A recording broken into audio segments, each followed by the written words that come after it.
capítulo 3 de Marcos y avanzamos hasta el versículo 19. Y dijimos que hoy vamos a avanzar, ¿verdad?, los siguientes versículos. Si buscan allá en sus Biblias Marcos capítulo 3, se darán cuenta que vamos a comenzar en el versículo 20, en esta sección que la mayoría de las Biblias titula como la blasfemia contra el Espíritu Santo. ¿Ok? Y dijimos que hay muchas decisiones importantes en nuestra vida para tomar, ¿cierto?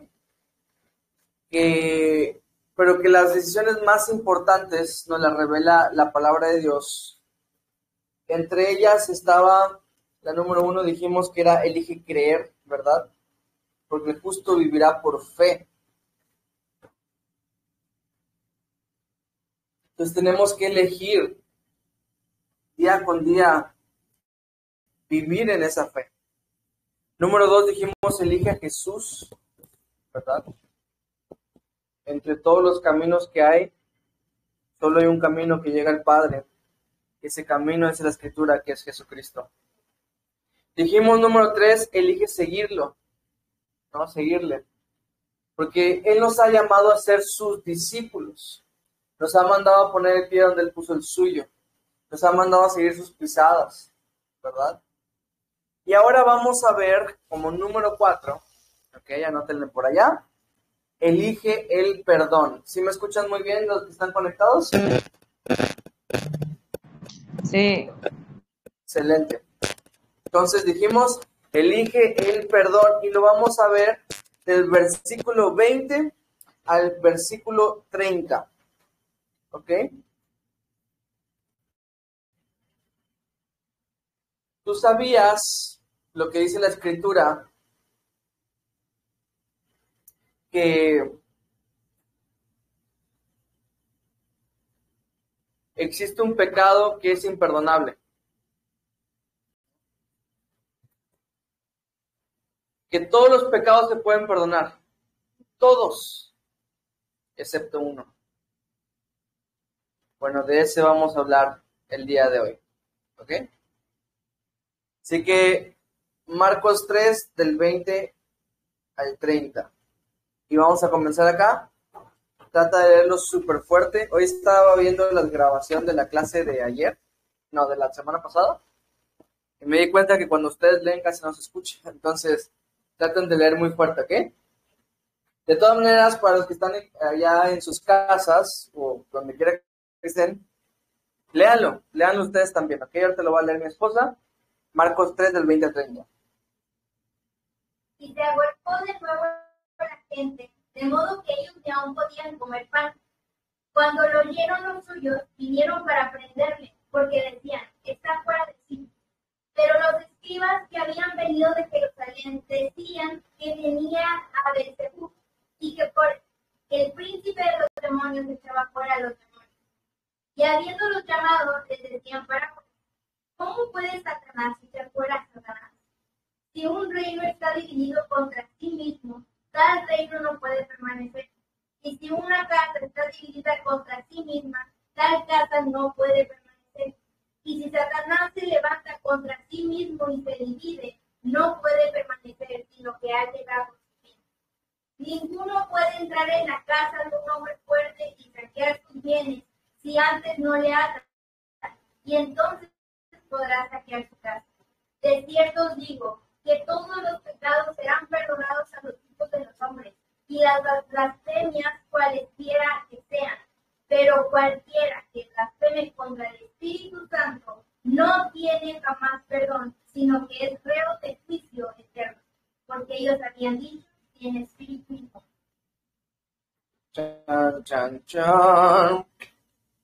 Cualquiera que blasfeme contra el Espíritu Santo no tiene más perdón, sino que es reo de juicio eterno. ¿Están listos para esto?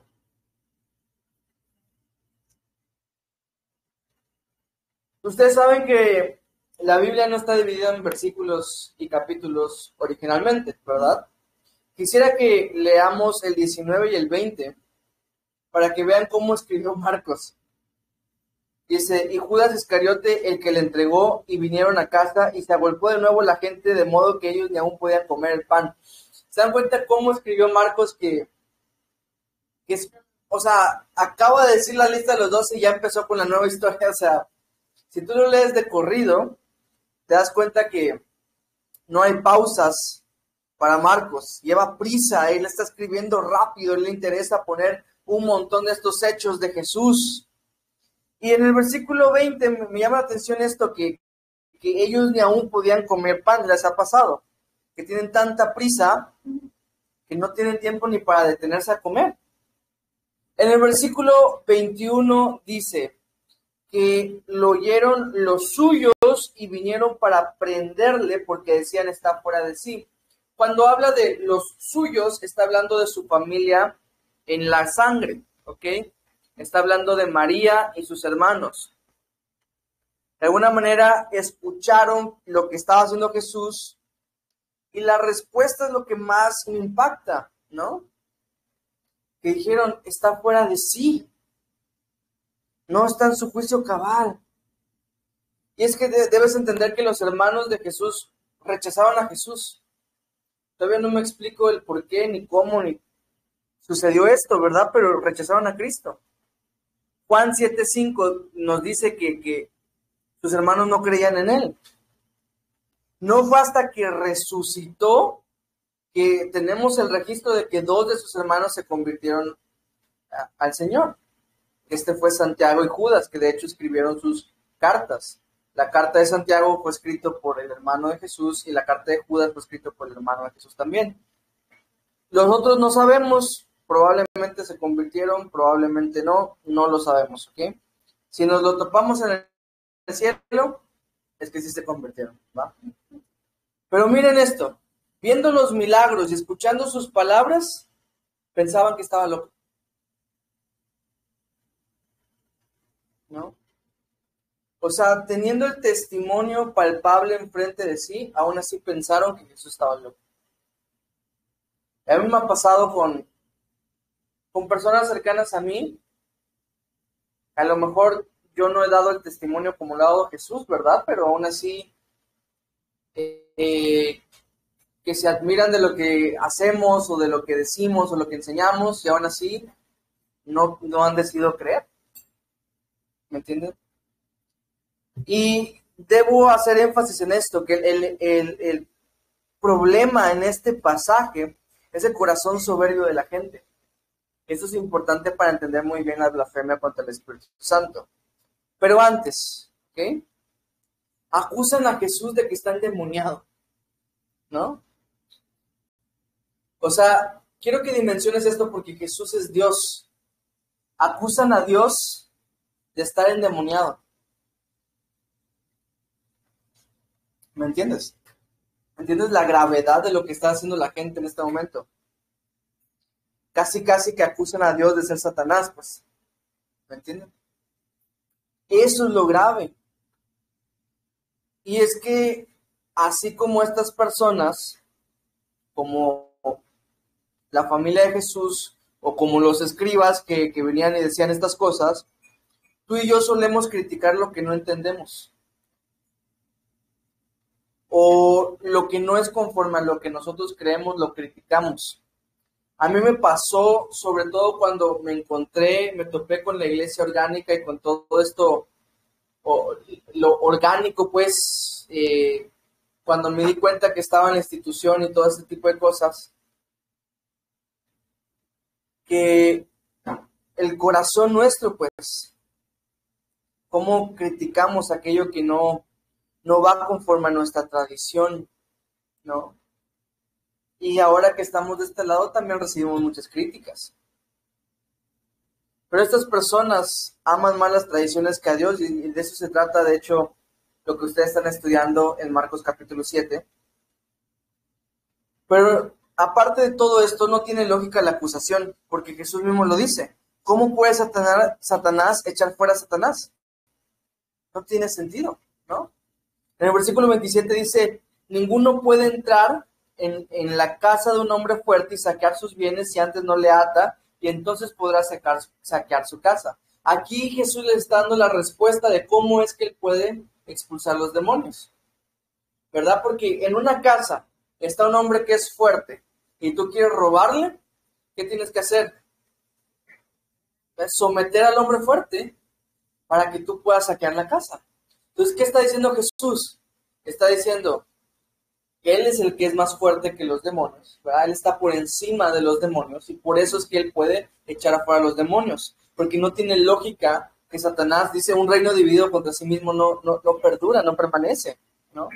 Alguien más poderoso que Satanás le echa afuera. Eso es lo que les estaba respondiendo Jesús. Ahora, a partir del versículo 28, nos dice, nos habla de este pecado tan grave que dice que es el único de todos los pecados cometidos que no va a ser perdonado. Y piensa en pecados horrendos, ¿no? Y aún así, este es el que no va a ser perdonado. ¿Por qué no va a ser perdonado? Esa es la pregunta de hoy.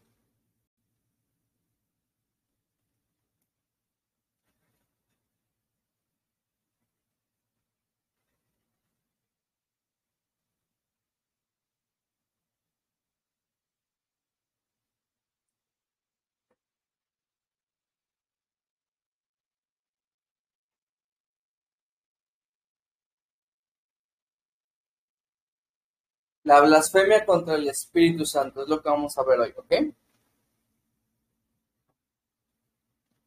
Muchos tienen esta duda y por eso estoy haciendo tanto énfasis en esto. ¿Cuál es la blasfemia contra el Espíritu Santo? Y hay muchas personas que dicen, ¿y si ya la cometí y ya no tengo perdón? ¿Verdad? Déjame explicarte. Blasfemia significa palabra o expresión que se dice contra Dios. Palabra o expresión que se dice contra Dios. ¿Ok? O sea, no puedo blasfemar otra cosa. Esa es la definición de diccionario, ¿eh? Ahora, ¿cuál es la blasfemia contra el Espíritu Santo? Bueno, es una palabra, ¿no?, que se dice en contra del Espíritu Santo. Y en este caso es atribuirle a Satanás la obra del Espíritu Santo. De eso está hablando este pasaje, ¿no? Atribuirle a Satanás la obra del Espíritu Santo. ¿Por qué eso es una blasfemia? Bueno, pues porque es una palabra en contra del Espíritu Santo. O lo que es igual, el rechazo de la obra del Espíritu Santo. ¿Ok? Ahora, hay una regla que es muy importante para la hora de interpretar los pasajes de la Biblia, y esta regla de interpretación es: la Biblia interpreta la Biblia. Vamos a explicar una explicación bíblica que esté en armonía con los demás pasajes que hemos aprendido de la Biblia. ¿Ok? Cuando te topes con pasajes como este, tienes que sí respaldarlo bíblicamente. Por ejemplo, estamos hablando de que hay un pecado que es imperdonable. Entonces, ¿no les parece que eso choca un poquito con todo el mensaje que hemos hablado de la Escritura? Entonces tiene que haber alguna manera en que esto deba armonizar. Y vamos a ocupar 3 pasajes para hacer una base, ¿ok? Entonces, vamos a buscar 1 Pedro 5:5, Juan 16:8 y Juan 15:26. 1 Pedro 5:5, Juan 16:8 y Juan 15:26. ¿Ok?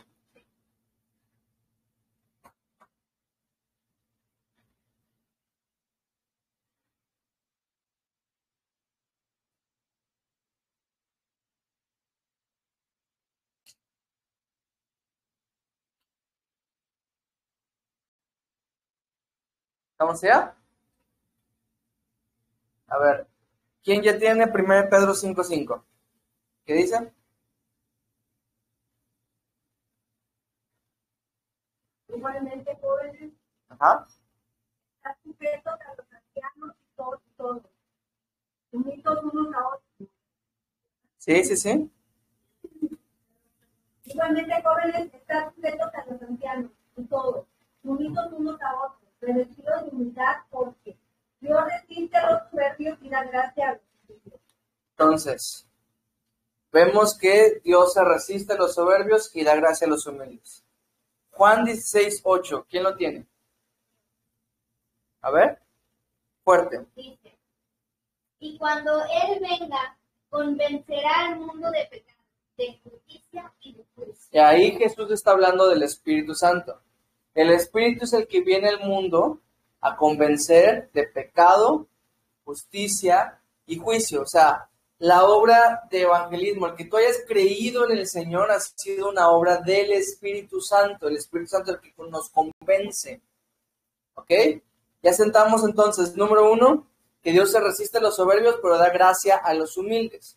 Ya vimos, número 2, que el Espíritu Santo es el que nos convence de toda la obra de Dios, básicamente. Ahora, Juan 15:26. Juan 15:26, ¿quién lo tiene? Fuerte. Pero cuando venga el Consolador, quien yo os enviaré del Padre, el Espíritu de verdad, el cual procede del Padre, él dará testimonio acerca de mí. Ok. Entonces, el Espíritu Santo da testimonio ¿de quién? ¿De quién? De Jesús. Entonces, dijimos que la blasfemia es básicamente rechazar la obra del Espíritu Santo. Y acabamos de ver cuál es esa obra del Espíritu Santo. Es convencer de pecado, de justicia y de juicio. Es dar testimonio de Jesús. ¿Ya van entendiendo? Entonces, acá hay una secuencia que quisiera plantearles para que entendamos la blasfemia del Espíritu Santo. Un corazón que atribuye a Satanás lo que es de Dios es un corazón soberbio.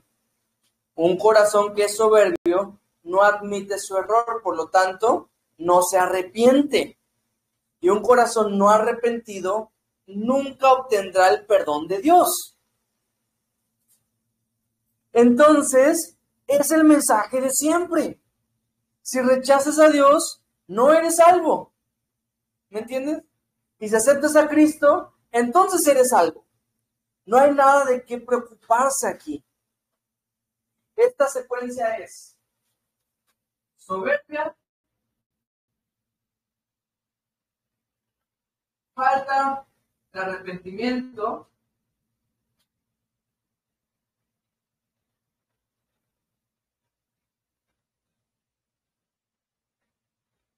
falta de perdón. Entonces, un corazón soberbio nos lleva a falta de arrepentimiento y la falta de arrepentimiento nos lleva a falta de perdón. Un corazón soberbio no se arrepiente. Un corazón no arrepentido no obtiene el perdón de Dios. Entonces no tienes de qué preocuparte. Si ya blasfemaste contra el Espíritu Santo, yo te hago que tú tengas la inquietud. Si has blasfemado contra el Espíritu Santo, demuestra que no has blasfemado contra el Espíritu Santo. ¿Me entiendes? La cosa es, ¿cómo sería al revés? Humildad, arrepentimiento,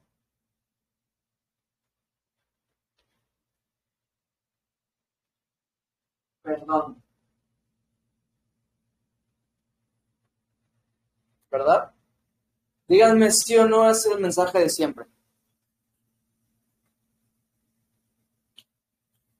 Por lo tanto, elegir el perdón de Dios, que es lo que estamos agarrando esta sección, es elegir ser humilde delante de Él.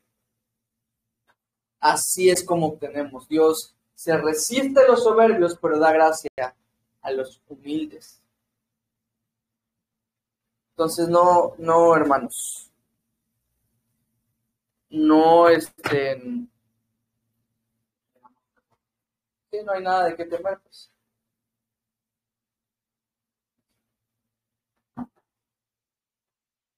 ¿Ok? ¿Estamos claros? ¿Cuál es la blasfemia contra el Espíritu Santo? ¿Verdad? Es una palabra, una expresión en contra del Espíritu Santo. Es rechazar la obra del Espíritu Santo, ¿verdad? La obra del Espíritu Santo Él te muestra a Jesús. Y cuando tú rechazas la obra del Espíritu Santo, básicamente estás rechazando a Jesús. O sea, es literalmente eso. Entonces, cuando tú decidiste aceptar a Cristo en tu corazón, automáticamente no estás blasfemando contra el Espíritu Santo, estás haciendo lo contrario, estás cediendo a la obra del Espíritu en ti. ¿Ok? ¿Sí? ¿Estamos bien? Venga. Ya vieron nada de qué tema. Número 5. La última decisión importante y la que vamos a hablar el día de hoy es elige su voluntad. Elige su voluntad. Y para eso vamos a ver Marcos 3 del 31 al 35 y con eso terminamos el capítulo 3 de Marcos. Y en esta ocasión lo va a leer mi mamá, a ella le toca. Así que Marcos 3 del 31 al 35, por favor, fuerte con trompeta de Dios. Vienen después sus hermanos y sus madres, enterando que fuera enviaron a Isabel. Y la gente que estaba sentada alrededor de él, su madre y sus hermanos están afuera y te buscan. Él le respondió diciendo, ¿quién es mi madre y mis hermanos? Y mirando a los que estaban sentados alrededor de él, dijo, he aquí mi madre y mis hermanos. Porque todo aquel que hace la voluntad de Dios, ese es mi hermano y mi hermana y mi madre. Amén. Entonces, ¿cuál fue la regla de interpretación que aprendimos? ¿Cuál? Todos juntos, 1, 2, 3. Otra vez, 1, 2, 3. Es importante, ¿ok? Aquí hay otra forma en la que podemos aplicar este principio de interpretación que me encanta. Cuando comparamos dos pasajes, encontramos lecciones de mayor profundidad. En este caso, que estamos estudiando un evangelio, tenemos otros 3 evangelios que en algunas historias se repiten en 2 de ellos, algunas se repiten en 3 de ellos, algunas se repiten en los 4. Entonces, cuando agarramos un pasaje y lo comparamos con otros evangelios, podemos encontrar tesoros allá escondidos. El de hoy lo vamos a comparar con Lucas 8, del 19 al 21. Dice lo siguiente. Entonces su madre y sus hermanos vinieron a él, pero no podían llegar hasta él por causa de la multitud, y se le avisó diciendo, tu madre y tus hermanos están afuera y quieren verte. Él entonces respondiendo les dijo, mi madre y mis hermanos son los que oyen la palabra de Dios y la hacen. Estamos hablando del mismo evento. ¿Okay? ¿Qué pasa? Llega María con sus hijos y manda a llamar a Jesús. Jesús le dice, ¿quiénes son mi madre y mis hermanos? Y señala a la multitud. Y da 2 cosas que me fascinan cuando las juntamos.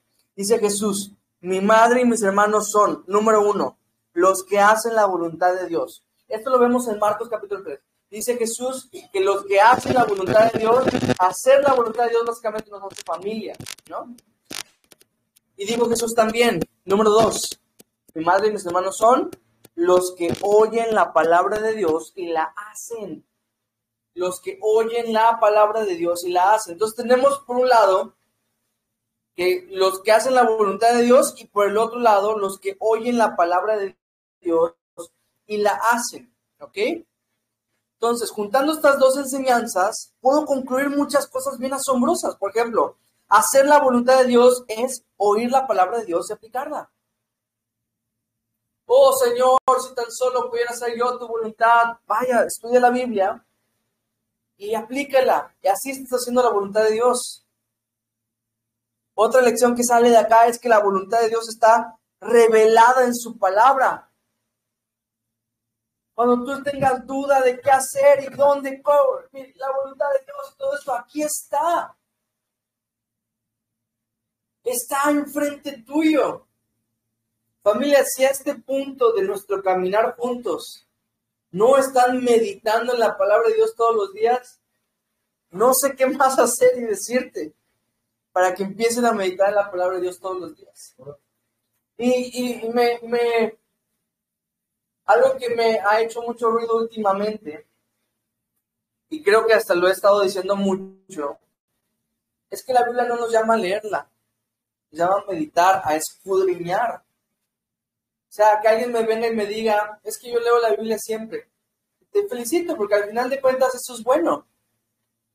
Pero no solamente la leas, guárdala, medítala, ¿verdad? Contémplala, escudriñala.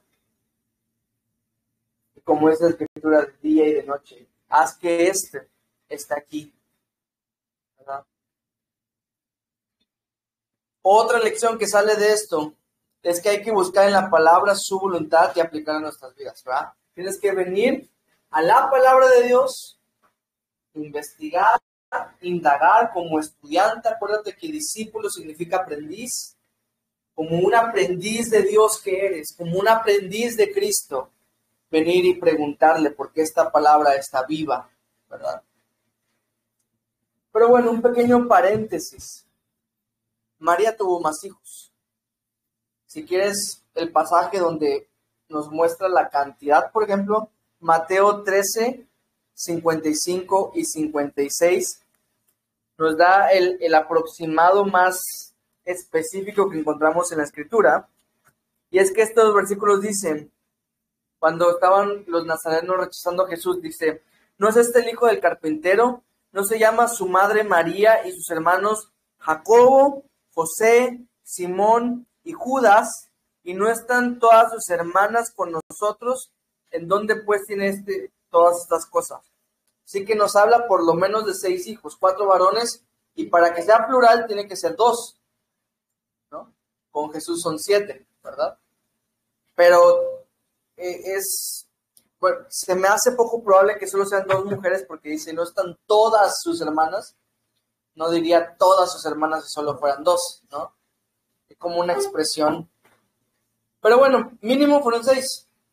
Entonces la expresión María siempre virgen no es correcta, ¿no? María fue virgen cuando concibió a Jesucristo. Cuando le dio a luz era virgen, pero no se mantuvo siempre virgen, ¿verdad? Tuvo más hijos. Y es que eso era lo común, pues, en la cultura judía. Si en nuestra cultura es común, imagínense en la de ellos, ¿no? Pero bueno, entonces, el hacer la voluntad de Dios, el oír la palabra y aplicarla, esto es lo que nos hace familia, ¿verdad? El vínculo que nos une es hacer su voluntad. Somos discípulos que viven en la voluntad de Dios. Ahí es donde estamos unidos, en la voluntad de Dios. Cuando tú decides hacer tu propia voluntad, entonces rompes ese lazo familiar. ¿Me entiendes? Aquel que está buscando su propia voluntad ya no es hermano, ya no es madre, padre, ya no es familia. Y no es que dejes de ser, la salvación no se pierde, pues, pero me refiero a que lo que nos une es el lazo íntimo. Esa es la voluntad de Dios. Entonces no seas soberbio. Ríndete ante la voluntad de Dios para que seamos familia. Bueno, al terminar el capítulo 3, siempre al terminar un capítulo vemos principios para nuestro servicio, ¿verdad? Principios de servicio. Estamos aprendiendo de cómo Jesús servía a través del Evangelio de Marcos. ¿Cuál es el versículo clave del Evangelio de Marcos?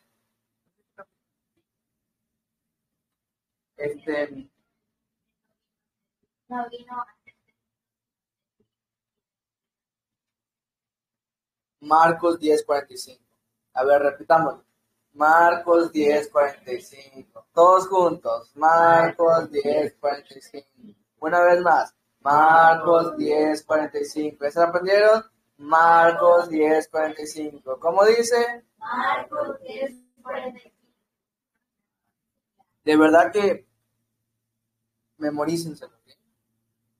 No solamente porque es el clave del Evangelio de Marcos, sino porque es uno de esos versículos importantísimos para nuestra fe.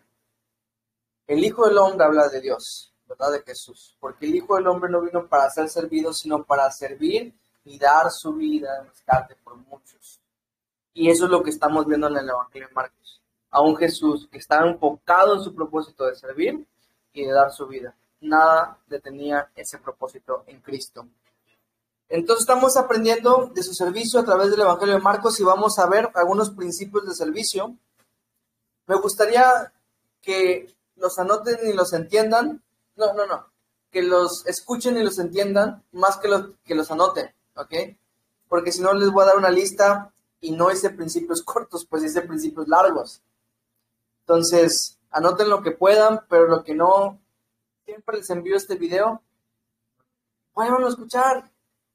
Es bueno. Principios de servicio. Servir a Dios es una decisión. Hablamos de las mejores decisiones de nuestra vida. Bueno, entre esas mejores decisiones está servir a Dios. Otro principio. Dios es quien me capacita para servirle. Así como ese hombre de la mano seca, ¿se acuerdan? Y Jesús fue el que le dio la capacidad a ese hombre para poder usar su mano otra vez. Y así es Cristo el que nos capacita a nosotros para poder servirle. Otro principio de esta misma historia es que no te avergüences hacer la voluntad de Dios. Porque a él le dijeron ponte en medio y lo pusieron en medio para que todo el mundo lo vea. Y él decidió hacerle caso a Jesús. Y así es como tuvo el milagro. Así haciendo la voluntad de Dios. Entonces, que no te avergüence servirle, que no te avergüence hacer la voluntad de Dios. Otro principio más. Sirve por amor al Señor y no por amor al servicio mismo. Podemos amar el servicio, pero desgraciadamente podemos amar el servicio más que a Dios. Y el problema es, no sé, ahí está el hermano en la alabanza y va a tocar y ama, está ahí con la alabanza y resulta que hasta es líder de la alabanza. No, la pegada aquí con el hermano. Y está ahí y ama y haciendo todas estas cosas y de repente se puede perder. Y de repente le dicen, hermano, ya no queremos que sirvas en la alabanza, queremos que sirvas en otra cosa. Y de repente su corazón, ¿cómo es posible si yo soy el que esto y yo aquello? Hey, no amemos más el servicio que al Dios que servimos. Otro principio de servicio, sirve sin queja. Sirve sin queja.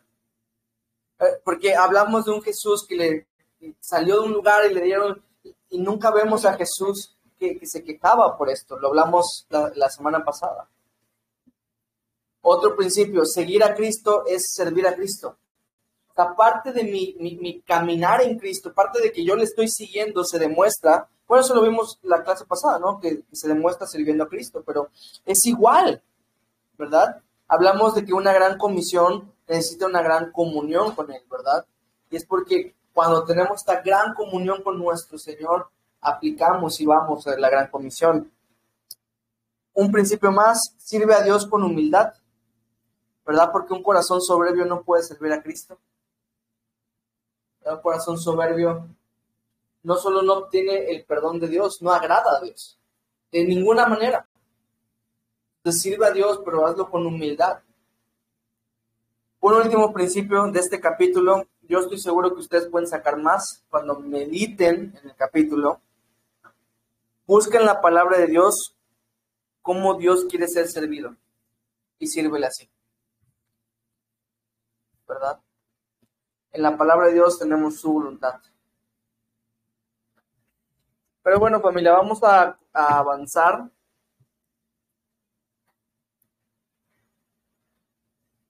Al capítulo 4. Ahora sí, vamos a titular este capítulo, en lo que nos vamos a enfocar un poquito en este capítulo número 4, es en el poder de su palabra. ¿Ok? El poder de su palabra. La palabra de Dios es poderosa. Amén. Una vez más para que los que están allá en su casita lo griten y que todo el mundo les voltee a ver. La palabra de Dios es poderosa. Amén. Amén, así es, hermanos. La palabra de Dios es poderosa. ¿Qué les parece si ¿Qué les parece si me acompañan a Isaías capítulo 55? Isaías 55 tiene estos pasajes muy famosos que ahorita vamos a ver, del versículo 8 al versículo 11, ¿ok? Isaías 55, 8 al 11.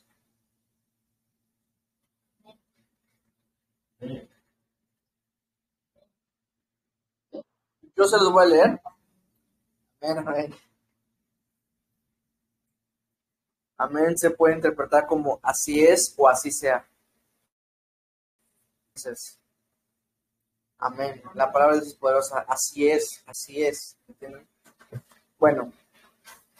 Isaías 55, 8 al 11 dice, porque mis pensamientos no son vuestros pensamientos, ni vuestros caminos mis caminos, dijo Jehová. Como son más altos los cielos que la tierra, así son mis caminos, más altos que vuestros caminos, y mis pensamientos más que vuestros pensamientos. Porque como desciende de los cielos la lluvia y la nieve, y no vuelve allá, sino que riega la tierra y la hace germinar y producir, y da semilla al que siembra y pan al que come, así será mi palabra que sale de mi boca. No volverá a mí vacía, sino que hará lo que yo quiero y será prosperada en aquello para que la envíe. La palabra de Dios es tan alta como Dios mismo, ¿me entienden? Cuando Él está hablando de que sus pensamientos, sus caminos, parte del contexto de este pasaje está hablando de la palabra de Dios. Siempre que sale la palabra de Dios, va a cumplir el propósito por el cual Dios la envió. Cuando yo voy a compartir, suelo orar por esto. Le digo, Señor, cumple tu propósito. Dios, la palabra de Dios es útil para diferentes cosas, pero siempre va a ser útil. Siempre la palabra de Dios nos va a enseñar, nos va a corregir, nos va a instruir en justicia, nos va a redarguir, va a hacer algo en nosotros. ¿Me entienden? La palabra de Dios, cuando Él la expiró, sopló, porque esa es la palabra inspirada, soplar.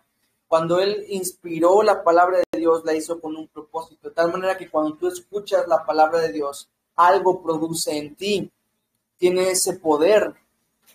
El problema no es el nivel del poder de su palabra, sino la actitud con la que la recibimos. Y de eso vamos a hablar. ¿Se acuerdan? 1 Pedro 5:5, que Dios da gracia a los humildes, pero se resiste a los soberbios. Tenía aquí un ejemplo de fútbol, pero creo que me lo voy a saltar, porque no creo que muchos entiendan. Pero la palabra de Dios es poderosa. Así que vamos a ver 3 secciones de este capítulo número 4, ¿ok? Y vamos a comenzar con la palabra de Dios es poderosa. Todas van a ser así, ¿ok? En todo conocimiento. La primera sección va a ser en todo conocimiento. O sea, y vamos a leer Marcos 4, del 1 al 25. Ese lo va a leer mi papá, ¿verdad? Marcos capítulo 4, desde el versículo 1 hasta el versículo 25. Otra vez comenzó Jesús a enseñar al mar y se reunió alrededor de él mucha gente, tanto que entrando en una barca se sentó en ella en el mar, y toda la gente estaba en tierra junto al mar. Les enseñaba por parábolas muchas cosas, y les decía en su doctrina: oíd, he aquí el sembrador salió a sembrar, y al sembrar aconteció que una parte cayó junto al camino. Vinieron las aves del cielo y la comieron.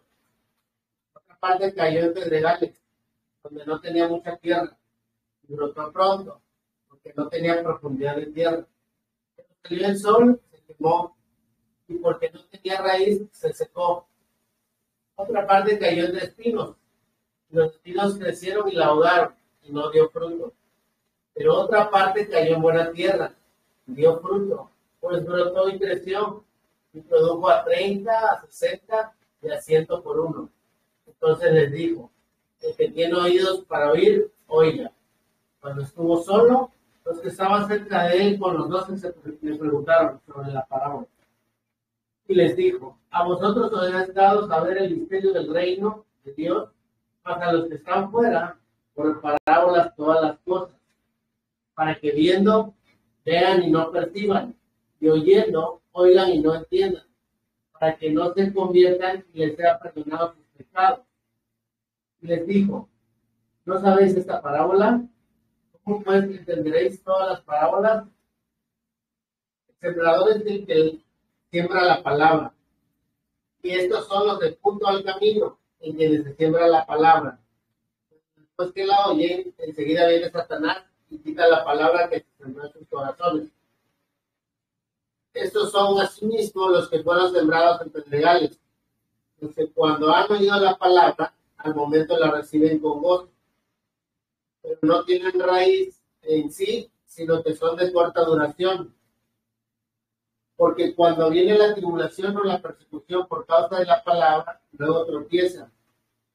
Estos son los que fueron sembrados entre espinos, que oyen la palabra, pero los afanes de este siglo y el engaño de la riqueza y las codicias de otras cosas, entran y ahogan la palabra y se hacen infructuosa. Y estos son los que fueron sembrados en buena tierra, pues que oyen la palabra y la reciben, y dan fruto a 30, a 60 y a 100 por uno. También les dijo, ¿acaso se trae luz para ponerla debajo del almud o debajo de la cama? ¿No es para ponerla en el candelero? Porque no hay nada oculto que no haya de ser manifestado, ni escondido que no haya de salir a luz. Si alguno tiene oídos para oír, oiga. Les dijo también, mirad lo que oís, porque con la medida con que medís, os será medido, y aún se os añadirá a vosotros los que oís. Porque al que tiene, se le dará, y al que no tiene, aún lo que tiene se le quitará. Amén. Muchas gracias. Muchos versículos, ¿va? Quiero decir antes de que empecemos que ningún psicólogo entiende los corazones como Jesús los entiende. Jeremías 17, del 9 al 10 dice que el corazón es engañoso más que todas las cosas y perverso. ¿Quién lo conocerá? Dice el mismo profeta. Y responde Dios diciendo, yo, Jehová, que escudriño los corazones y peso. Bueno, hay que leerlo, ¿va? No me acuerdo bien qué dice el resto, pero la cuestión es que Dios es el que entiende el corazón del hombre. En esta parábola Jesús encerró la respuesta de todo el mundo al escuchar la palabra de Dios. Cualquier persona que sea al momento de recibir la palabra va a ocupar uno de estos 4 corazones. La primera vez que yo entendí esto, para mí fue así de que me voló la cabeza de cómo la sabiduría de nuestro Dios, el entendimiento que tiene Jesús del corazón humano, que encerró todo en 4. Yo diría, el hombre es más complejo que esto, ¿no? Pero vemos que aquí está todo. Toda persona cae en uno de estos 4, ¿verdad? Y de alguna manera Jesús nos dice que esta parábola es una de esas parábolas claves para entender el resto de parábolas. Ahorita vamos a hablar de eso, pero aunque en el capítulo 3 vimos una especie de parábola también con la que Jesús explicó pero Jesús explicó cómo Satanás no puede expulsar a Satanás, ¿no? Como no fue dicho así exactamente como una parábola, no se toma mucho en cuenta, no sé por qué se hace. De alguna manera se dice que esta es la primera parábola del Evangelio de Marcos. Y esta parábola se llama la parábola del sembrador, del versículo 1 al versículo 20. Ahora, antes de que hablemos de la parábola, la pregunta es, ¿qué es una parábola? ¿No? ¿Qué es una parábola? ¿Ibas a decir qué es una parábola? A ver. No.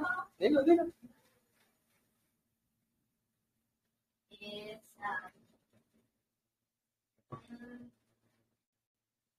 Es, la vida cotidiana para explicar las cosas. Muy bien, sí. Es un ejemplo cotidiano que enseña una verdad espiritual. ¿Okay? Es un ejemplo cotidiano que enseña una verdad espiritual.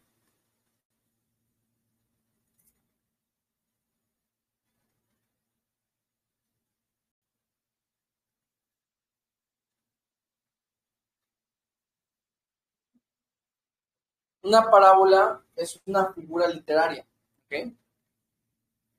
Las figuras literarias funcionan para ayudar al expositor o escritor a explicar mejor algo. ¿Ok? Existen bastantes figuras literarias. Si por allá te da una vuelta por nuestro curso de método inductivo, se acordarán que dedicamos toda una clase para hablar de las diferentes figuras literarias.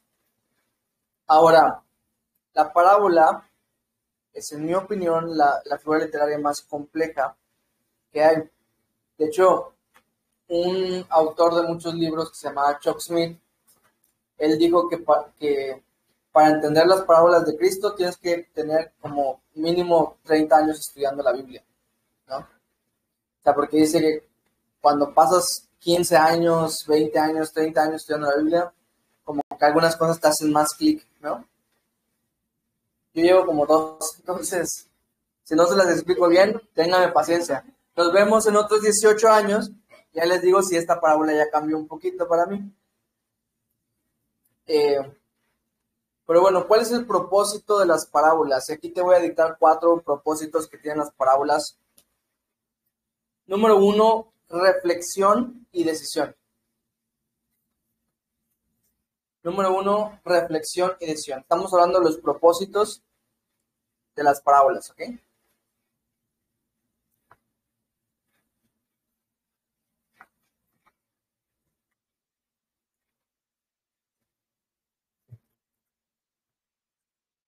Aplicando lo que aprendimos hace un ratito de comparar pasajes, en Mateo 13 se encuentra la parábola del sembrador también, y específicamente del 10 al 17 nos narra cuál es el propósito de Jesús al dar las parábolas. Se dice: entonces, acercándose a los discípulos, le dijeron: ¿por qué les hablas por parábolas?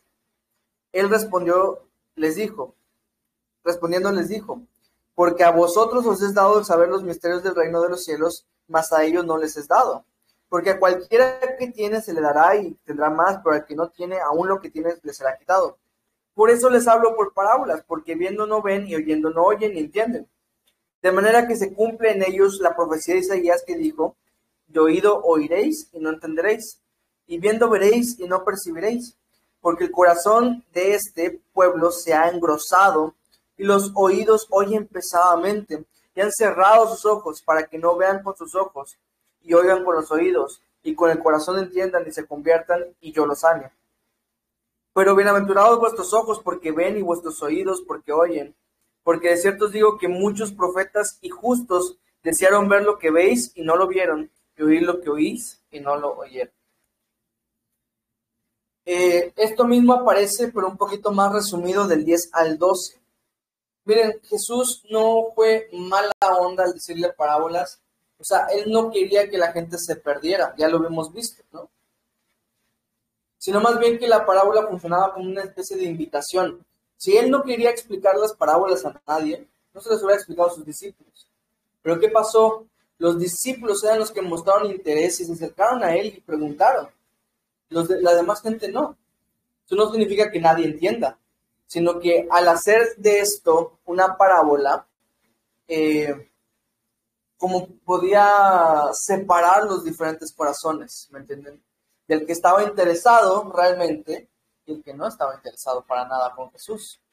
Acuérdense que mucha gente seguía a Jesús por lo que hacía, por los milagros, por los panes y los peces, y no por quién es él realmente. Entonces, un propósito de la parábola es la reflexión y decisión, ¿verdad? El estar reflexionando en la misma parábola y tomar una decisión por Cristo. Número 2, que eso es el segundo propósito, decisión por Cristo. Decisión por Cristo.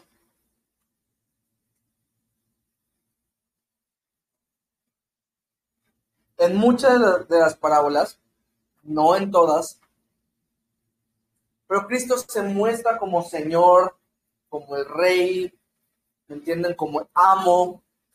Entonces, de alguna manera, las parábolas identificaban a Cristo como ese Señor y ayudaba a que la gente tomara una decisión por el Señor. pues, de seguir a Jesús. Número 3, el reino de Dios. Como dos de las parábolas que vamos a ver ahorita, si nos apuramos. Algunas parábolas Jesús las dio para explicar cómo funciona el reino de Dios. Y número 4, refuerzo de doctrinas. Refuerzo de doctrinas.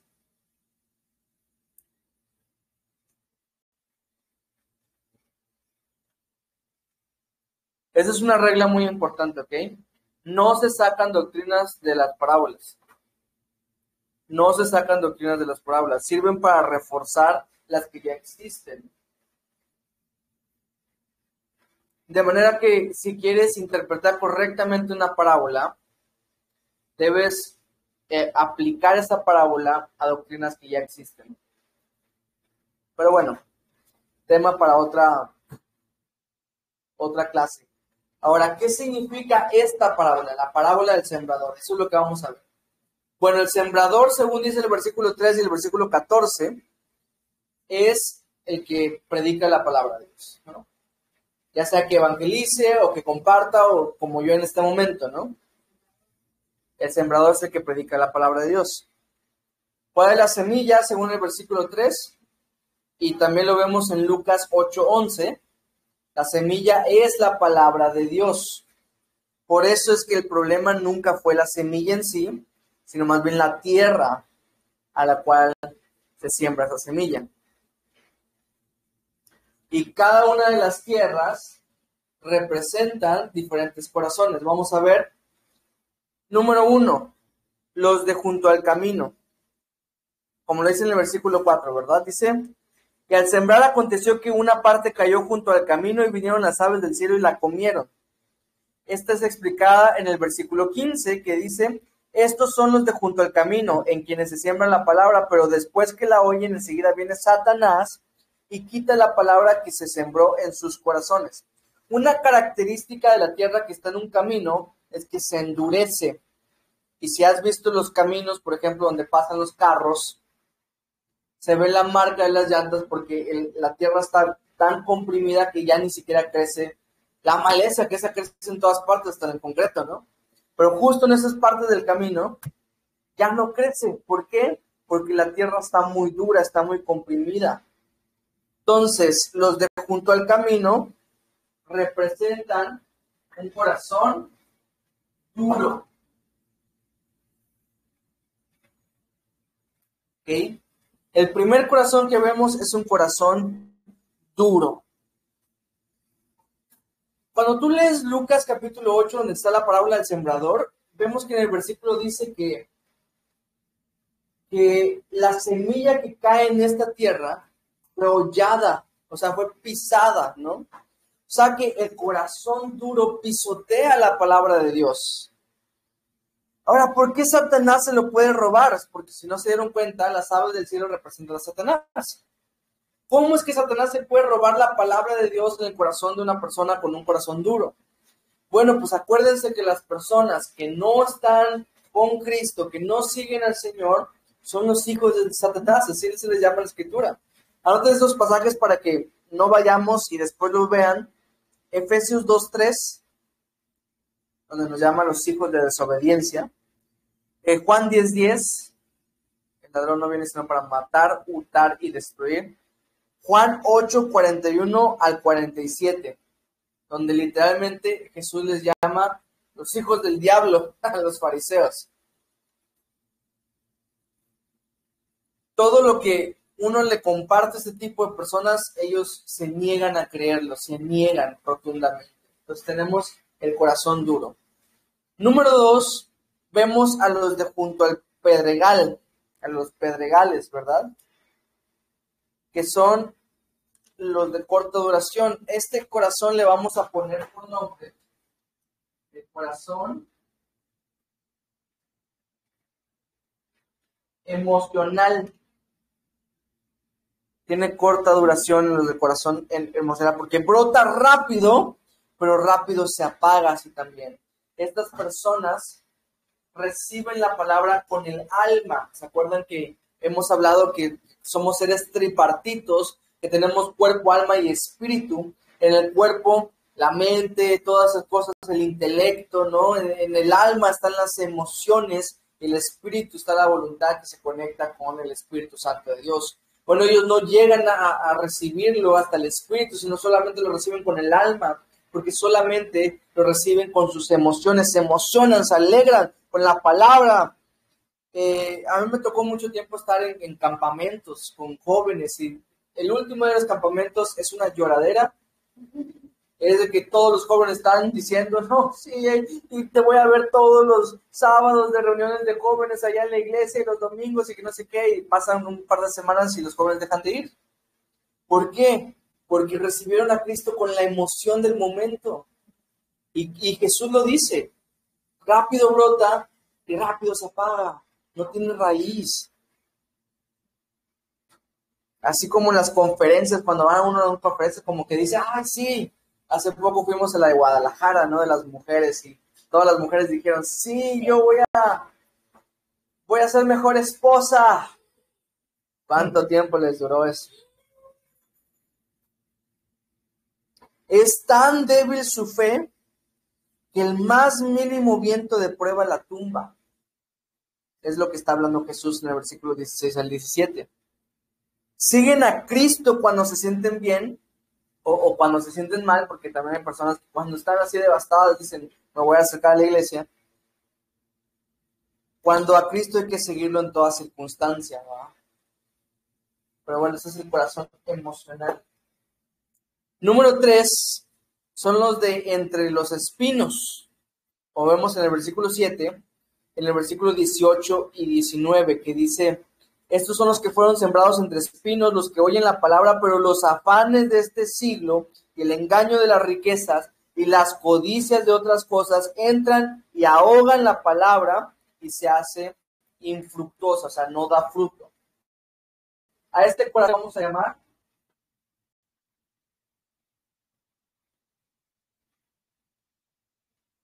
corazón idólatra. Un corazón idólatra, ¿verdad? Este tipo de personas, lo que escuchan no es su prioridad. No es su prioridad. No, es que está bien, pero mi trabajo es primero. No, es que está bien, pero tal persona es primero. Pero, primero esto. No son conscientes de su mayor necesidad, como ya lo hemos hablado. Y Jesús aquí habla de los afanes de este mundo, habla de las riquezas, habla de los placeres, como si esto fuera su interés más grande de este tipo de personas en lugar de la palabra de Dios, ¿verdad? Antes de cambiar tus circunstancias, déjame decirte, amado hermano, que Dios quiere cambiar tu corazón. O sea que si te enfocas en lo circunstancial, nunca va a cambiar, nunca va a mejorar. Porque Dios no está interesado en cambiar tus circunstancias. Dios está interesado en cambiar tu corazón. Cuando veas a Dios como tu necesidad más grande, vas a experimentar la saciedad más grande que existe. Pero es hasta que entiendas que nada puede ocupar el lugar de Dios. ¿Amén? Amén. Ahora veamos el último corazón, porque no todo puede ser negativo en esta vida. Uno de estos 4 fue bueno, ¿verdad? Esto es el corazón de los de la buena tierra. Que darán su fruto a 30, 60 y 100 por uno. Versículo 8 y versículo 20. Esta es su explicación. Y estos son los que fueron sembrados en buena tierra, los que oyen la palabra y la reciben y dan fruto a 30, 60 y 100 por uno. A este corazón le podemos llamar corazón bueno, pero yo le quiero llamar de esta forma. Corazón dispuesto. Un corazón dispuesto. Lucas 8:15 nos dice que no solo la escuchaban, sino que retienen. No solo escuchan la palabra de Dios, sino que la retienen. La palabra de Dios entonces es su máximo tesoro, la retienen, se aferran a ella, se mantienen en ella, la guardan, la abrazan. Yo te pregunto, ¿es tu mayor tesoro la palabra de Dios? Si fuera tu mayor tesoro, no tendría que estarte recordando cada rato que medites en ella, ¿no? Déjenme decírselos de esta manera. La tierra que se aferra a la semilla es de la que brota fruto. La tierra que abraza a la semilla es de la que el fruto sale. Esta es la que va a dar su fruto. Lo vimos en Isaías 55, ¿no? Que manda su palabra y su palabra no vuelve vacía. Es esta tierra la que está dispuesta a atesorar la palabra de Dios. Y después pasamos a los versículos 21 al 25, que también ya los leímos, donde Jesús básicamente nos da una advertencia. Ya explicó la parábola, ya nos dijo que hay este tipo de corazones, y nos deja ahora, una advertencia. Hay una razón por la cual estos versículos están después de esta parábola, porque Jesús te dice, aguas como escuchas. Ten cuidado, porque tú eres uno de estos corazones y en teoría pues eres este corazón, ¿no? El dispuesto. Pero ten cuidado. En Lucas 8:18 nos dice, mirad cómo oís. Aquí en Marcos nos dice, mirad lo que oís. Pero aguas cómo escuchas. Ahora, no debe confundirse, porque acá nos dice que acaso se trae una luz para ponerla debajo del almud o debajo de la cama. No debe confundirse este pasaje con el de Mateo, cuando nos dice, ustedes son la luz del mundo, ¿no? Una luz no se pone debajo del almud o debajo de la cama, sino que se pone arriba para que todo el mundo la vea. No son no está hablando de lo mismo. El de Mateo está hablando de la responsabilidad de testimonio a otros. Pero en Marcos está hablando de la responsabilidad de aplicar lo que escuchas delante de Dios. Que al final de cuentas viene siendo una misma cosa, ¿no? Se relaciona, pero no es lo mismo. En Lucas, precisamente, nos habla de esta luz que recibimos de parte de Jesús y nos dice que es para que todas las personas la vean. O sea, el fruto del que está hablando Jesús, que da este tipo de tierra, este tipo de corazón, es para los demás. El fruto viene siendo igual a las buenas obras que hacemos. Oír la palabra de Dios y aplicarla nos va a dar ese buen testimonio. Porque lo más importante del testimonio es que sea congruente lo que crees y lo que haces. Tú dices ser un discípulo de Cristo, pero ¿vives como un discípulo de Cristo? ¿Pero estás haciendo algo en la oscuridad cuando ya eres un hijo de la luz? Porque así no viven los hijos de Dios. Creo, por lo tanto vivo. No vivo, por lo tanto no creo. Eso es lo que dice Santiago 2:14. Muéstrame tu fe sin tus obras y yo te mostraré mi fe por mis obras. Ahora, la salvación no necesita obras, pero la fe que salva no viene sola, ¿no? Por lo tanto, mirad lo que veis. A mayor conocimiento, mayor responsabilidad. Ahora, tampoco debe confundirse la segunda parte del versículo 24 que dice, porque con la medida con la que medís serás medido, con Mateo 7 del 1 al 6 que habla del juicio a los demás. En este momento está hablando de que el conocimiento que adquiriste va a ser esa regla con la que te van a medir. Tú no vas a poder decir, no, es que yo no sabía. No. Mira aquí esta regla. La van a sacar de tu mente, ¿verdad? Mira, sí lo sabías, ¿no? Y con esa regla vas a ser medido. Recuerda, a mayor conocimiento, mayor responsabilidad. Entonces, la palabra de Dios tiene poder en todo conocimiento, ¿verdad? Dice la Escritura que la palabra de Dios es viva y eficaz y más cortante que toda espada de dos filos y que penetra hasta partir las coyunturas de los tuétanos y dice el alma y el espíritu y esa cosa que está tan junta, tan unida la una con la otra, que a veces confundimos cuando nos sentimos bien con que Dios me habló porque el alma y el espíritu están bien unidos, ¿me entienden? Y aún así la palabra de Dios llega a eso profundo de tu ser, a partirlo por completo. La palabra de Dios entonces es poderosa en todo conocimiento. Ahora, vamos a ir rapidito a la siguiente sección que va a ser en todo crecimiento. ¿Ok? Sección número 2, en todo crecimiento. Y lo vamos a ver desde el versículo 26 al 34, donde vamos a entender aspectos importantes del reino de Dios en todo crecimiento. La palabra de Dios es poderosa en todo crecimiento. Versículo 26 al 34, cuando puedas, hermano Juancho, por favor.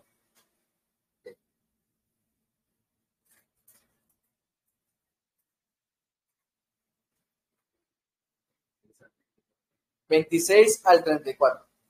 Decía además, así es el reino de Dios, como cuando un hombre echa semilla en la tierra y duerme y se levanta de noche y de día, y la semilla brota y crece sin que él sepa cómo, porque el estudio lleva fruto de la tierra, primero hierba, luego espiga, después grano lleno de espiga, y cuando el fruto está maduro, enseguida se mete la hoz, porque la siega ha llegado.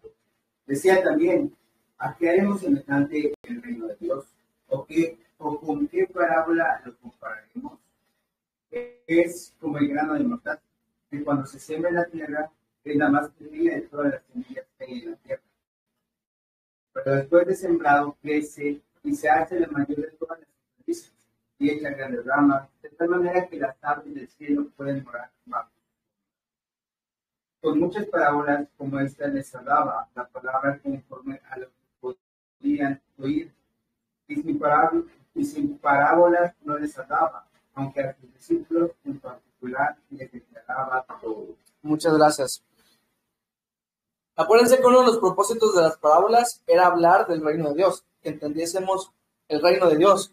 Y estas dos parábolas en específico hablan acerca del reino, como bien lo dice Jesús.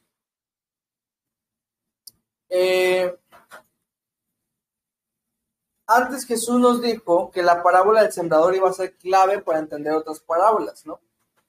Ahora, no caigamos en el error de pensar que lo que significa en una parábola significa también en otra. Eso no siempre es así.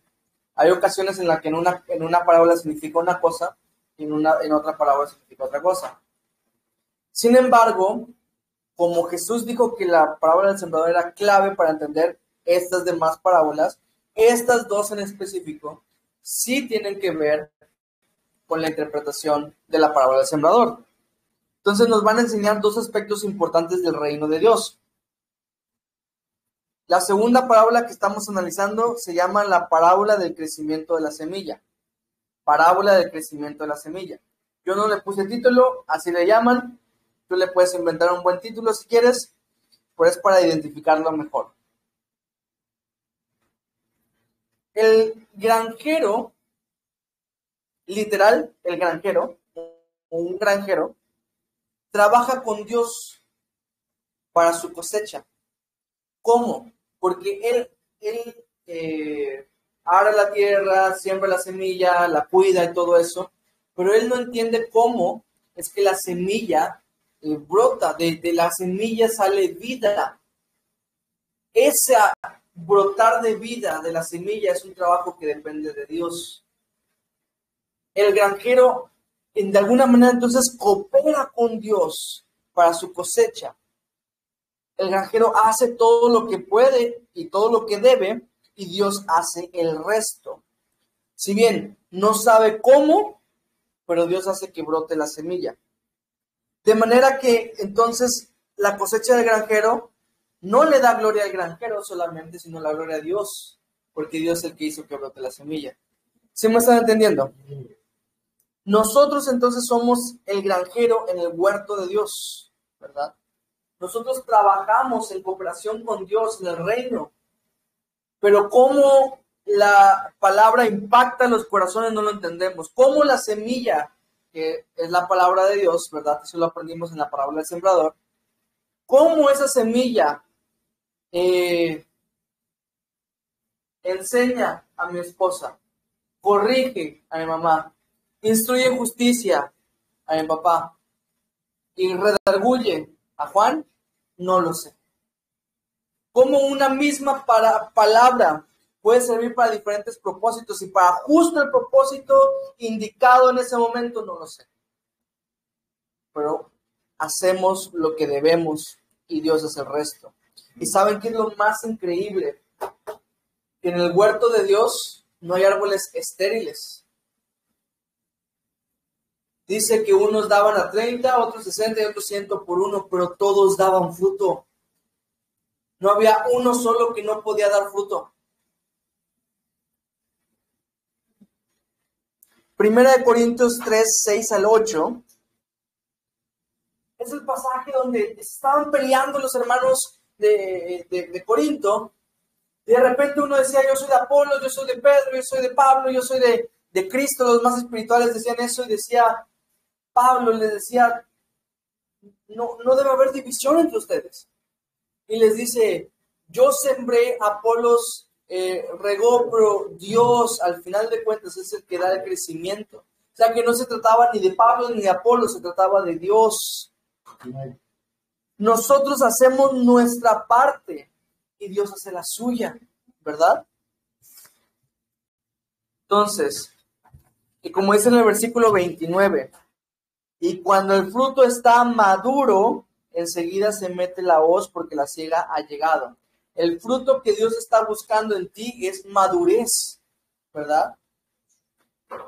¿Cómo la conseguimos? Haz tu parte y Dios hará el resto. En Gálatas 5:16 nos dice, andad en el Espíritu para que no satisfagáis los deseos de la carne.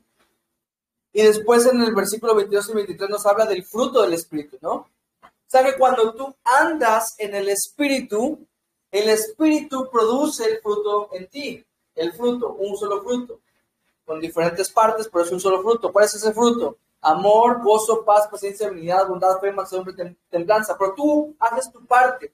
Tú estás en el Espíritu. Tú estás en comunión con la palabra de Dios. Tú estás en armonía con tus hermanos. Tú estás sirviendo al cuerpo. Tú estás compartiendo. Y Dios es el que va a hacer el fruto en ti. Y acuérdate que el fruto en ti no es para ti, es para los demás.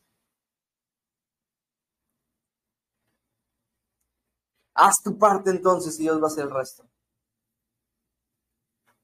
La tercera parábola es la parábola de la semilla de mostaza. La parábola de la semilla de mostaza. Ahora, esta parábola de la semilla de mostaza no es una parábola buena. Pareciera que está hablando de la iglesia, de Cristo, ¿verdad? De cómo crece y está abundante. Y algunos hasta la han interpretado como crece tanto que se viene a ser como un refugio para el mundo.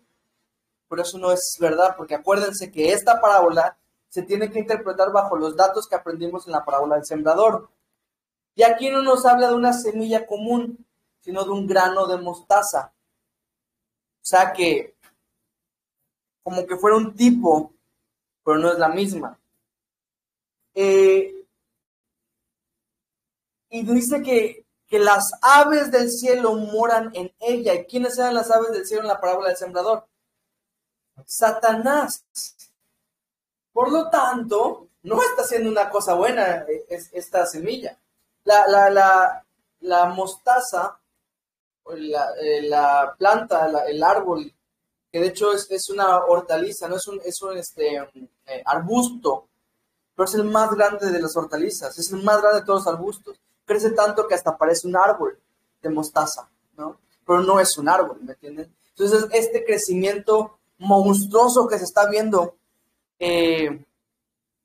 sirve para albergar a Satanás, lo cual me lleva a mí a concluir que no todo crecimiento viene de parte de Dios, ¿no?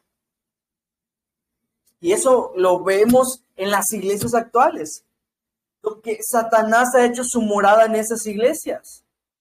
Predican las obras para salvación, predican las ofrendas para salvación. ¿Ya ven? Se usan de la palabra de Dios o por lo menos de un tipo de la palabra de Dios, pero no la aplican correctamente. Donde yo estuve sirviendo muchos años de mi vida, tenían así su tablero donde mostraban el mapa de todas las misiones que tenían, y tenían como más de 30. Y me es muy triste escuchar que hoy en día ya no tienen ninguna de esas misiones, ¿verdad? Que una iglesia crezca, porque es una iglesia donde yo estaba como de más de 1,000 personas. Por eso no quiere decir que estén haciendo la voluntad de Dios. Y esto ha sido así, familia, desde el principio. Que algunos atacaban a la iglesia de Cristo, como los nicolaitas y otros tipos de personas. Después, en los años 313, vino Constantino y fundó una iglesia universal para todo el mundo. Después, hoy en día, por ejemplo, vemos un montón de denominaciones que ya hasta ni siquiera se pueden contar de tantas que son. Satanás ha hecho su morada en muchas iglesias. Esta semilla de mostaza, este árbol que estamos viendo, es el crecimiento de una iglesia que alberga a Satanás, supliendo la relación con Dios por un tipo extraño de religiosidad. Así funciona el reino de Dios también. Entonces no hay que asociar de ver, mira cómo está creciendo esta iglesia, mira cómo Dios la está prosperando, Dios la está bendiciendo. Ojo, no todo crecimiento viene de parte de Dios. Y vamos a terminar porque ya son pocos versículos, yo sé que ya son las 9:30, pero vamos a concluir, ¿ok? Esta última sección va a ser en todo momento, ¿ok? En todo momento. Versículos 35 al 41. La palabra de Dios es poderosa en todo momento, ¿verdad? Vimos en todo conocimiento, vimos en todo crecimiento, ¿verdad? Porque vimos dos parábolas que hablaban del crecimiento del reino de Dios. Y ahora vamos a ver en todo momento, versículos 35 al 41, y toco otra vez a Sherry. Aquel día, cuando llegó la noche, le dijo, pasemos al otro lado. Y despidiendo a la multitud, le tomaron como estaba en la barca, y había también con él otras barcas. Pero se levantó una gran tempestad de viento, y echaba las olas en la barca de tal manera que ya se anegaron. Y él estaba en la popa, durmiendo sobre un cabezal. Y le despertaron y le dijeron, Maestro, ¿no tienes cuidado que pereces? Y levantándose reprendió al viento y dijo al mar, calla, enmudece. Y cesó el viento y se hizo grande bonanza. Y les dijo, ¿por qué estabais así amedrentados? ¿Cómo no tenéis fe? Entonces se vieron con gran temor y se decían el uno al otro, ¿quién es este que aun el viento y el mar le obedecen? Amén. Para los que no sepan, tenemos una canción inspirada en estos versículos.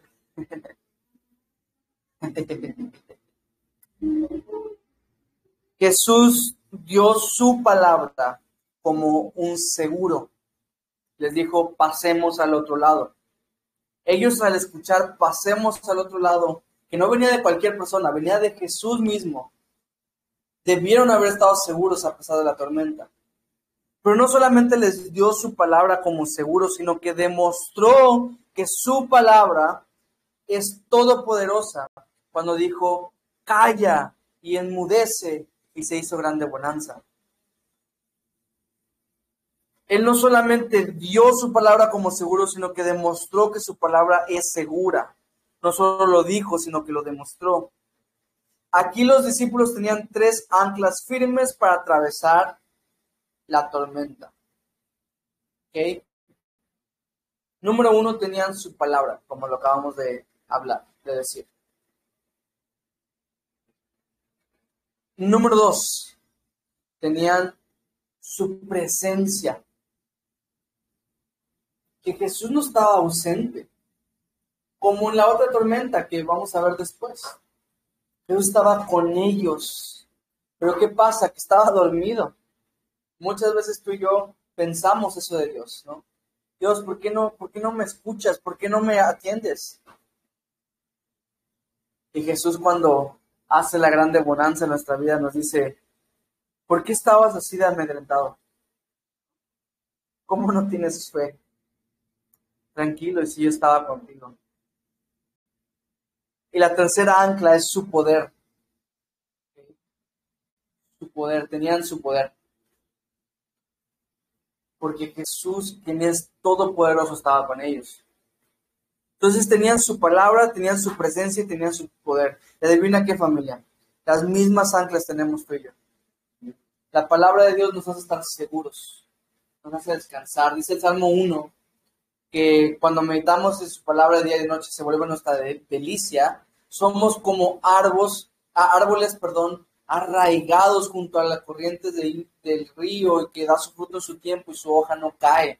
La palabra de Dios nos hace estar seguros. Es como cuando Jesús dijo que cualquiera que me oye estas palabras y las hace, le compararé a un hombre sensato que edificó su casa sobre la roca, y cuando vinieron los vientos, soplaron los vientos y se regaron los ríos, la casa no se derrumbó porque estaba sobre la roca. Entonces la palabra de Dios nos hace estar seguros. Tenemos la presencia de Dios porque Él dijo que he aquí yo estoy con vosotros todos los días hasta el fin del mundo. Digamos una cosa, el mundo ya se acabó, entonces Dios sigue estando con nosotros. Y tenemos su poder, ¿verdad? Porque nuestro Dios es el Todopoderoso, el que no hay nada imposible para Él. Está con nosotros. ¿Saben qué? Él dijo en Hechos 1:8, pero recibiréis poder cuando haya venido sobre vosotros el Espíritu Santo. El Espíritu Santo está sobre nosotros, está en nosotros.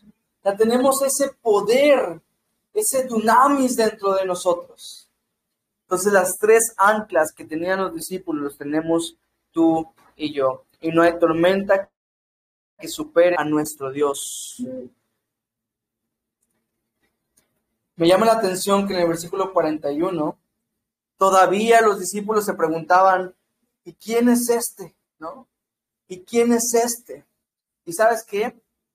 A veces las tormentas nos ayudan a conocerle mejor. En el caso de Job, que ya tenía una relación diaria con Dios, que ya pedía por sus hijos, que ya pedía, que dice la Biblia que era un varón justo, un varón recto delante de Dios, varón perfecto, dice Job capítulo 1. Al final de todo lo que pasó, lo que tú ya sabes que pasó Job, en el capítulo 42, versículo 5, le dice Job a Dios, de oídas te había oído, mas ahora mis ojos te ven. Porque muchas de esas tormentas que pasamos tú y yo nos ayudan para conocerle. Algunas tormentas son muy difíciles porque somos muy necios nosotros. Mis papás en alguno de sus momentos que todavía no estaban tan arraigados con Cristo, Dios los tuvo que llevar a un accidente muy, muy grave. Después de eso empezaron un poquito a agarrar la onda en su caminar con el Señor. Así somos, familia. Luego van a responder ellos correctamente en la segunda tormenta, cuando lleguemos a Marcos capítulo 6, diciendo verdaderamente este es el Hijo de Dios. Pero bueno, vamos a ver principios de servicio y terminamos el capítulo 4. Y ahora sí, ya estamos al día para que la próxima clase, la clase número 5, veamos el capítulo número 5. ¿Okay? Principios de servicio. De nuevo, escuchen, entiendan, anoten lo que puedan y si no, lo miran en el video. Primer principio que yo aprendí en cuanto a mi servicio a Dios en este capítulo número 4, que hay que tener un corazón dispuesto para servir a Dios. ¿Va? Hay que tener un corazón dispuesto para servir a Dios. Yo les he dicho varias veces que la vara que no se dobla, se rompe. Pues hay que aprender a ceder, o si no seremos quebrantados. Chuck Smith, hablando de él decía que bienaventurados los flexibles porque no serán quebrantados. ¿Verdad? Hay que tener un corazón dispuesto para servir a Dios. Mi servicio es el fruto de la obra de Dios en mí. ¿Verdad? Dios es el que produce que yo sirva. Él está haciendo que yo produzca este fruto. También aprendimos que a mayor conocimiento, mayor responsabilidad, ¿no?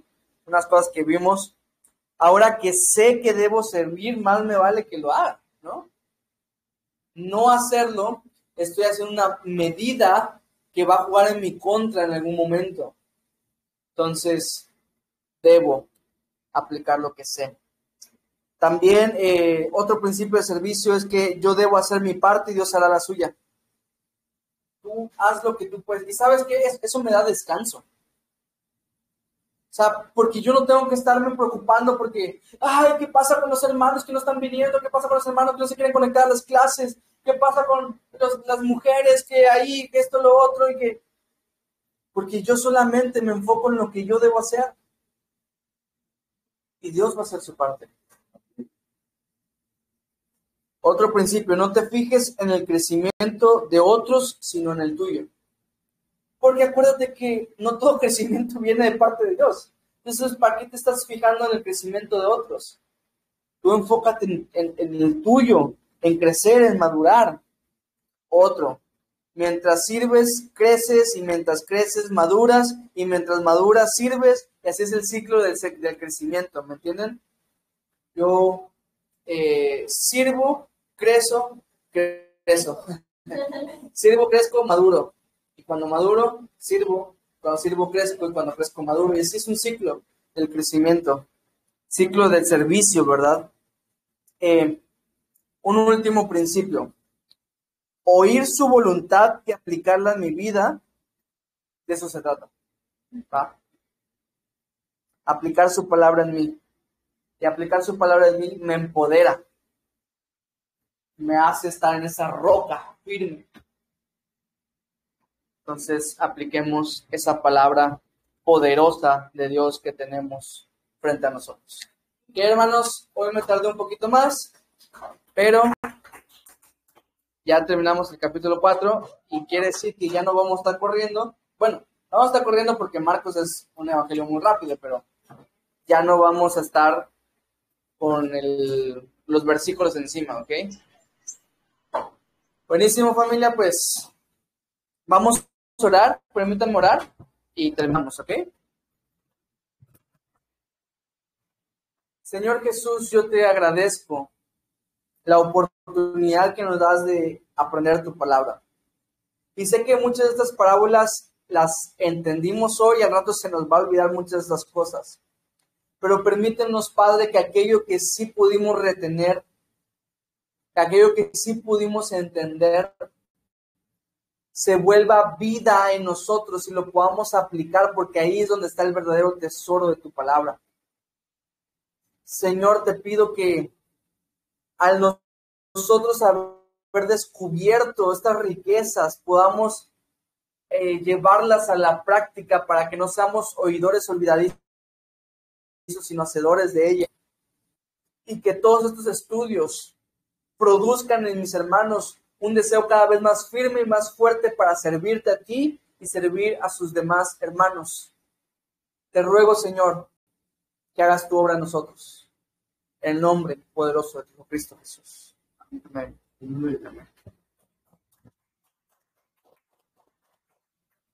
Pues nos despedimos, hermanos. Ahí